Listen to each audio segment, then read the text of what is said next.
안녕하세요. 저는 특수교육과 정은희 교수입니다. 여러분에게 장애 학생에 대한 이해를 돕고자 이 자료를 가지고 얘기를 나누겠습니다. 장애 학생은 우리나라에서 특수교육의 대상에 들어가는데요. 앞으로 우리가 듣게 될 내용은 특수교육이 무엇인가, 특수교육을 받는 학생은 누구인가, 그리고 특수교육 대상에서 가장 많은 빈도를 가지고 있는 지적장애 학교에 대해서 알아보고요.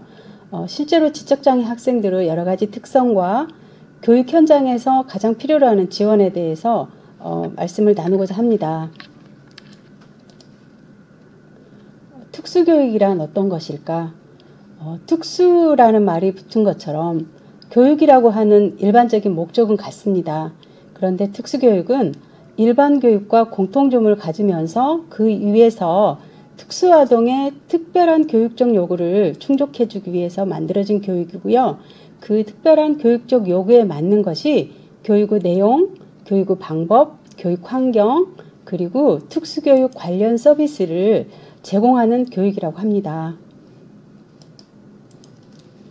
그렇다면 특수교육을 받는 학생들은 누구일까요? 일반적으로 장애라는 명칭을 많이 들어봤을 겁니다. 특수교육은 그들이 가지고 있는 특별한 교육적 요구에 부응하기 위해서 그 장애의 특성별로 분류가 되어서 지원이 되고 있습니다. 예를 들면 시각장애, 청각장애, 지적장애, 지체장애, 정서행동장애, 자폐성장애, 의사소통장애, 학습장애, 건강장애, 발달지체, 이런 유형으로 분류하여서 특수교육적 지원이 제공되고 있습니다. 그렇다면 특수교육 대상자들은 얼마나 분포되어 있고 어떤 장애가 가장 많이 있을까요? 파이 그래프처럼 지적장애가 전체의 53.7%를 차지하고 있습니다. 그러니까 장애 학생 중에는 지적장애 학생이 가장 많다고 볼 수가 있고요. 특수학교에 나가보면 대부분 지적장애 학교라고도 볼 수 있습니다. 그 다음이 지체장애이고요. 그 다음 많은 것이 자폐성장애라고 볼 수 있어요. 그리고 다른 장애들은 약 2%에 못 미치는 수를 보이고 있습니다. 광주 전남권에서 가장 최근에 신설된 지적장애 학교인 이화학교의 그 장애 유형 현황에 대해서 살펴보겠습니다. 이화학교는 지금 현재 전남 나주에 있고요. 지적장애 학교라고 볼 수가 있습니다. 그러면 지적장애 학교에는 어떤 학생이 있을까요? 보면은 유치원부터 고등학교, 그리고 고등학교 이후 전공과 과정까지 학교 급별이 나눠져 있는데요. 거기에서 보면 두 번째 칸에 나와 있는 지적장애를 보시면요. 전체 118명 중에서 96명이 있는 것을 볼 수가 있습니다. 이처럼 지적장애 학생이 대부분이고, 또 보면은 자폐성 학생도 10명이 있고 지체장애가 8명 있습니다. 이 학생들은 단순하게 자폐성 장애를 가진 경우도 있지만 지적장애 학생이 지체와 자폐성 장애를 같이 가지고 있는 경우도 있습니다. 그런데 대략 96명이라고 하는 것은 지적장애 학교의 특성을 가장 강하게 나타내주는 학생의 분포라고도 볼 수가 있습니다. 그렇다면 이렇게 지적장애 학생들이 많이 모여있는 학생들과의 교류나 교육이나 봉사활동을 할 때 이 학생들의 특성을 알아야 될 필요가 있습니다. 지적장애 학생들에 대해서는 가장 크게 그들의 이제 어떤 특성을 가졌는가 이걸 알아야 되는데, 그것을 위해서는 정의를 살펴볼 수가 있습니다. 특수교육 대상자가 되기 위해서는 필요한 선정 조건이 있습니다. 그런데 지적장애는 아래에 나와 있는 것처럼 지적인 기능과 적응 행동에 어려움이 있어서 교육적 성취를 하기 어려운 사람이라고 정의를 내리고 있습니다. 여기서 보면은 지적장애라는 명칭에서도 알 수 있듯이 지적인 기능이라는 말과 지적 기능뿐 아니라 일상생활에서의 적응 행동에 어려움이 있는 이 두 가지를 모두 가지고 있었을 때 지적장애 특수교육 대상자라고 얘기하고 있습니다. 참고로 장애인 복지법에서 말하는 여기는 복지의 대상을 다루는 복지 서비스를 해주고 복지의 대상이 되는 법인데요. 거기에서는 장애를 크게 세 가지 등급으로 나누고 있습니다. 그런데 이 등급은 2019년 후반기에는 사용하지 않습니다만 참고로 지능지수와 실제로 이 사람들의 일상생활이나 교육에서의 습득할 수 있는 기술과 정도를 알기 위해서 나눠진 것이라서 예를 들면 지적장애 1급의 경우에는 IQ가 34 미만입니다. 그래서 굉장히 어려움이 있을 것으로 예상이 되는 이 사람들은 일상생활이나 사회생활이 아주 곤란해서 평생 동안 스스로 독립적인 생활을 할 수 없는 수준을 지적장애 1급이라 하고요. 지적장애 2급은 IQ가 35에서 50 미만입니다. 여기의 경우는 단순한 행동을 훈련시키고 여러 번 반복 학습을 하게 되면 단순 직업을 가질 수 있는 수준이라고 합니다. 마지막으로 지적장애 3급은 IQ로 보면 70 이하이고요. 교육을 받으면 어느 정도 사회적, 직업적 재활이 가능한 수준이라고 볼 수가 있습니다. 그래서 이번 학년도 후반기에는 등급은 없어지지만 지능지수와 적응행동의 정도에 따라서 일상생활이나 경제활동이나 교육을 하는 데 있어서의 어려움을 구분할 수 있는 기준은 됩니다. 지적장애를 일으키는 원인에 대해서 살펴보겠습니다. 지적장애는 많은 경우가 염색체의 이상이 있는데요. 염색체가 일부 소실된달지 아니면 염색체의 기능이 이상하달지 그래서 염색체의 이상을 볼 수가 있는데 아마 지금 이 사진에서 볼 수 있듯이 다운 증후군은 신체적 특징을 공통으로 가지고 있습니다. 이건 세계 어느 나라나 인종을 불문하고 이러한 특성을 가지고 있는데요. 예를 들어서 눈과 눈꼬리 그리고 코가 낮고 사실을 많이 시각장애를 같이 가지고 있고요. 키가 작은 이런 신체적 특성을 가진 이러한 증후군을 다운 증후군이라고 합니다. 다운 증후군은 지적장애 학생 중에서 굉장히 많이 볼 수 있는 증후군이고요. 염색체의 이상에 의해서 특히 21번째의 염색체가 2개가 아니라 3개인 이상을 나타내고 있고요. 전반적으로 발달이 지체됩니다. 그런데 다른 지적장애 학생들에 비해서 사회성이 발달한 그런 장점도 가지고 있습니다. 그래서 지역사회 통합이 좀 유리한 증후군이라고도 볼 수 있습니다. 두 번째는 터너 증후군이라고도 볼 수 있습니다. 여기는 X 염색체가 하나밖에 없는 형태이고요. 그렇기 때문에 성염색체 이상을 가진 증후군이라고도 합니다. 이 성염색체 이상으로 인해서 성장하는 과정에서 2차 성징이 나타나지 않거나 뭔가 부족함, 결함이 생기는 장애이고요. 또 이로 인해서 그러한 2차 성징이나 생식선 이런 것의 문제뿐 아니라 전반적으로 발달이 지체되는 특성을 가지고 있습니다. 세 번째는 취약성 X 염색체 증후군인데요. 이것은 23번 X 염색체 이상이 있는 거고 특히 이 염색체 이상은 남성에게 더 영향이 크다고 봅니다. 여기도 외모에서 큰 차이를 볼 수가 있어요. 특히 귀가 크고 얼굴이 길고 큰 그런 특성이 있고요. ADHD를 가지거나 자폐증과 유사한 상동행동 등 행동의 문제를 가지고 있습니다. 마찬가지로 지적인 발달도 지체가 되는 특성을 가지고 있고요. 다음으로 프레더-윌리 증후군에 대해서 살펴보겠습니다. 프레더-윌리 증후군은 아버지로부터 전달받은 15번 염색체가 일부 없어진 그러한 증후군이고요. 여기도 운동 발달과 지적 발달을 같이 가지고 있습니다.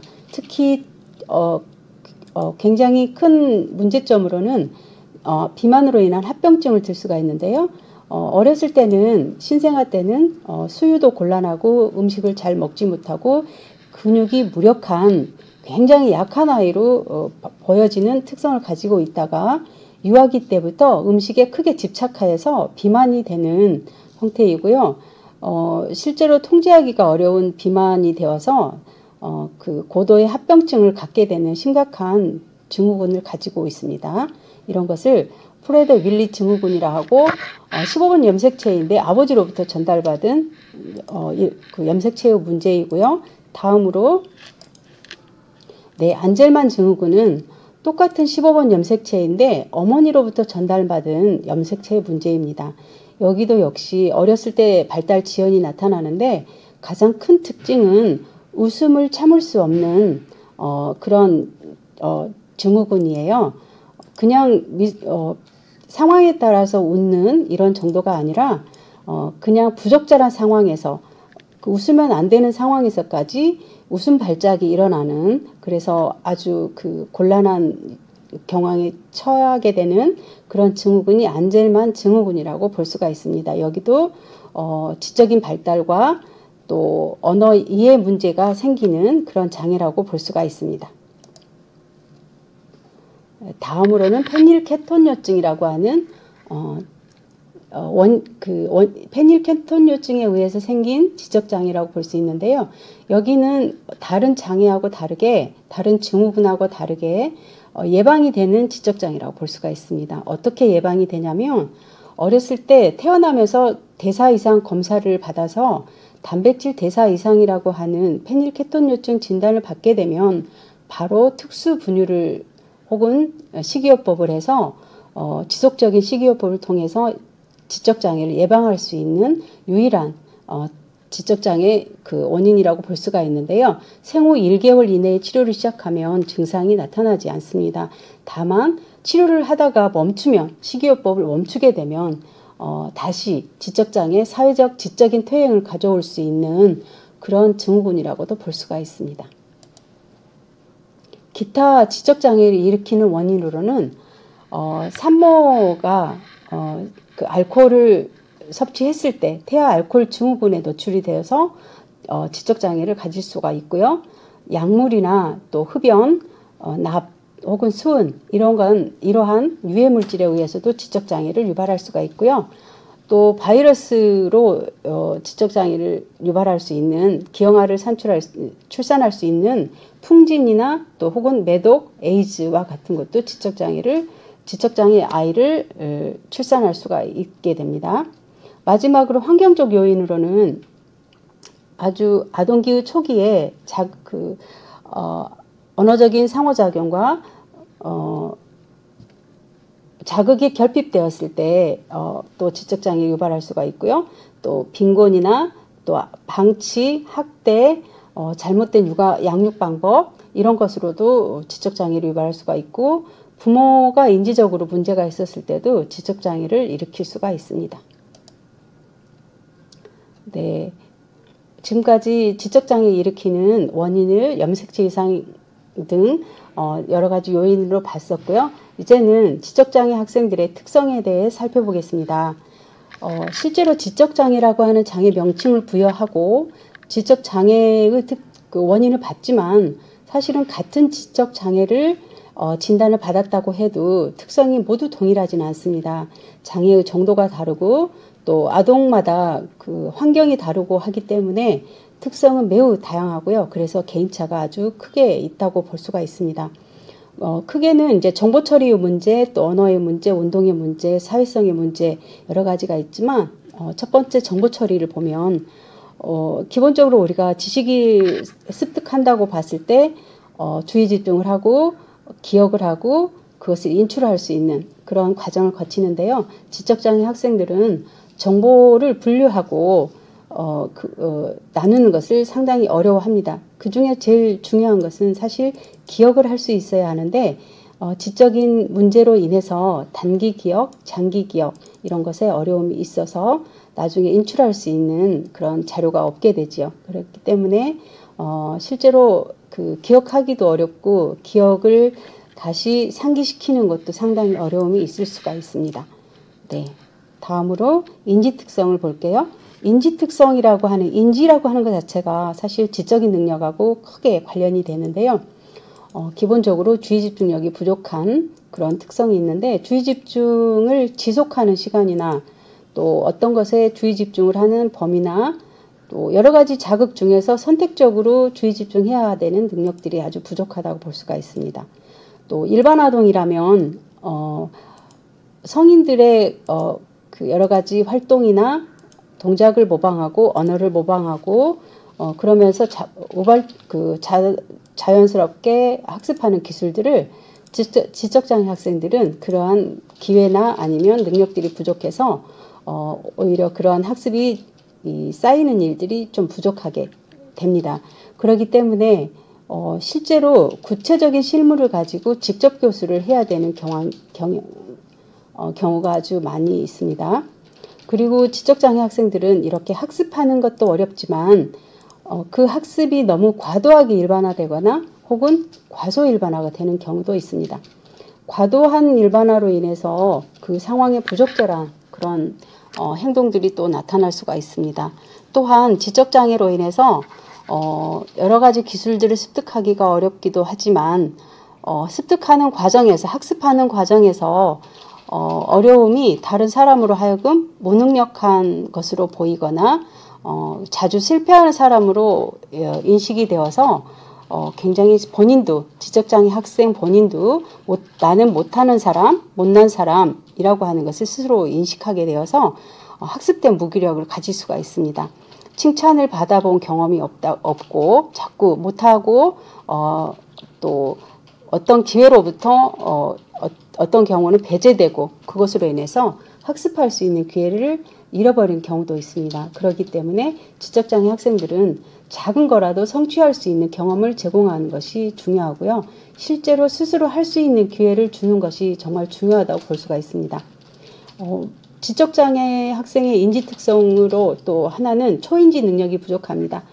사물을 파악하고 그 사물의 특성을 아는 것 자체가 인지인데 그런 것들을 자기가 제대로 인지했는지 점검하고 잘못되었을 때 수정하고 하는 것들을 초인지라고 합니다. 그런데 지적장애 학생들은 초인지 능력이 부족해서 실제로 학습 장면에서 자기가 어떤 것들을 문제를 잘 풀었는지 아니면 시험 공부를 하기 위해서 시험 전략을 잘 세웠는지 이런 것들을 점검하고 전략을 잘 활용하는 것들이 매우 어려울 수도 있습니다. 그런데 지적장애 중에서도 아주 정도가 가벼운 아이들은 이 초인지를 학습할 수가 있기 때문에 이 지적장애 학생에게도 못한다고만 하지 말고 자기 점검법이나 자기 교수법, 자기 강화를 사용해서 초인지 능력을 기를 수 있도록 도와주는 것도 필요하다고 봅니다. 네, 세 번째는 언어 특성인데요. 지적장애 학생들은 말 그대로 지적장애로 인해서 언어 발달이 지체될 수가 있습니다. 실제로 말소리의 규칙이나 단어를 만들고 문장을 만들 때는 그 나라의 언어 지식이 있어야 하고 문법 지식을 습득해야 하는데 지적장애를 가진 경우는 그러한 것을 습득하는데 어려움이 있을 수 있고 또 하나는 좋은 말소리를 만들려면 구강 근육을 움직여서 말소리를 만들어야 하는데 그런데 어려움이 있을 수도 있습니다. 그래서 전반적으로 발음이 어눌하고 또 단어를 습득하거나 문장을 습득하고 문법 지식을 습득하는 것이 아주 지체가 되는 경우가 아주 많습니다. 문장을 습득하더라도 보면은 말소리가 발음이 잘 틀린 경우도 있지만 문장이 복합 문장을 사용하지 않고 단순 문장을 사용하는 경우가 아주 많고요. 문법 규칙을 알더라도 주로 단어를 나열하는 형태의 표현 언어를 볼 수가 있습니다. 그런데 문제는 지적장애를 가지어서 자기의 생각을 언어로 전달하지 못하는 그런 어려움도 있지만 실제로 이 아이의 의사소통 의도는 있을 수가 있습니다. 그런데 그 의도를 표현할 수 있는 도구의 문제를 가지게 되어서 다른 쪽으로 문제를 그런 것을 표현할 수가 있는데 그런 게 이제 폭력성을 보인다랄지 자기 자신을 해치는 자해로 나타난달지 이럴 수가 있습니다. 그렇기 때문에 언어라는 것은 꼭 습득될 수 있어야 하고 아주 필요한 예를 들면 뭐 싫어요 아니요 아니면 뭐 예랄지 그러한 아주 간단한 자기 의사를 표현할 수 있는 정도는 좀 이른 시기에 습득할 수 있도록 도와주어서 의사소통의 의도를 표현할 수 있도록 지도하는 것이 좋습니다. 네, 마지막으로 사회 정서적인 특성을 보면요. 앞 슬라이드에서 설명한 것이 기억나실 거예요. 앞에서 지적장애의 정의를 얘기할 때 제가 지적인 능력과 적응 행동의 문제를 같이 가지고 있어서 교육적 성취에 어려움이 있는 사람을 지적장애 특수교육 대상자라고 했습니다. 그러면 지금까지는 지적인 능력으로 인해서 인지의 문제, 정보 처리의 문제, 언어의 문제를 얘기했으면 지금 이 슬라이드에서 보는 사회 정서적인 특성은 적응 행동과 관련이 깊습니다. 적응 행동은 대인관계와 관련인데요. 우리는 혼자서 사는 게 아니라 다른 사람과 사회적인 관계를 맺으면서 지내게 됩니다. 대인관계에서 지켜야 될 규칙, 다른 사람과 상호작용하기 위해 적절한 행동들, 이런 것들이 필요한데 지적장애 학생들은 이런 것에 어려움을 겪게 됩니다. 그렇기 때문에 차례를 지킨다랄지 시간을 잘 지킨다랄지 자기에게 해당된 업무를 알아서 자율적으로 한다랄지 이런 것들이 좀 부족할 수가 있습니다. 그래서 이러한 것들을 익힐 수 있도록 학교에서는 주로 사회적 기술을 습득하는데 굉장히 중점을 둬서 지도를 하게 되고, 그래서 다른 사람과 잘 지낼 수 있는 대인관계를 성공적으로 할 수 있는 기술을 습득할 수 있도록 지도를 합니다. 이런 것들이 부족했을 때 되게 자존감이 낮게 되거든요. 그래서 자존감을 키워주려면 그런 대인관계 기술을 좀 더 우선적으로 습득할 필요가 있습니다. 일반적으로 지적장애 학생에게 가르치는 기술은 혹은 교육은 예를 들어서 일반 학교에서 하는 교과 내용이 심화된 내용이랄지 아니면 좀 더 여러 과목이랄지 지역사회를 넘어서서 국가나 세계와 관련된 이런 것들을 교과 내용 심화돼서 가르치는데 일반적으로 지적장애 학생들에게 먼저 해야 될 거는 지금 이 자리에서 또 혹은 지역사회에서 바로 쓸 수 있는 기술들을 가르치는 게 더 우선시가 됩니다.